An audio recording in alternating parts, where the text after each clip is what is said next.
Здравейте хора, както виждате, аз съм Алекси от днешното видео. Брат, много близо снимаш. Брат, как ти е щупен? В прайма има 2 грама захар, което е някъде и толкова. А хора, в хака има 0 грама захар, което е някъде и толкова.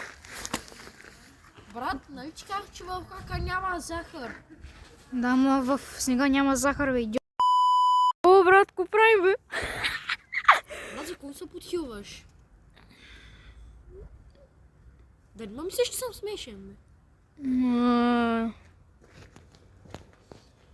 Брат, като ти изхака, видиш, че kako е смешен. Хора, сега ще ви покажа как се прави замразен хак. Значи взимате хак бутилка. Направо го тръшкате в снега, ако трябва. И сега го оставяме за 30 минути. Хора, да видим дали сега е замръзнал хака. Препих се! Хайде сега наистина да видим дали е замръзнал. It was at this moment Jackson knew. He fucked up.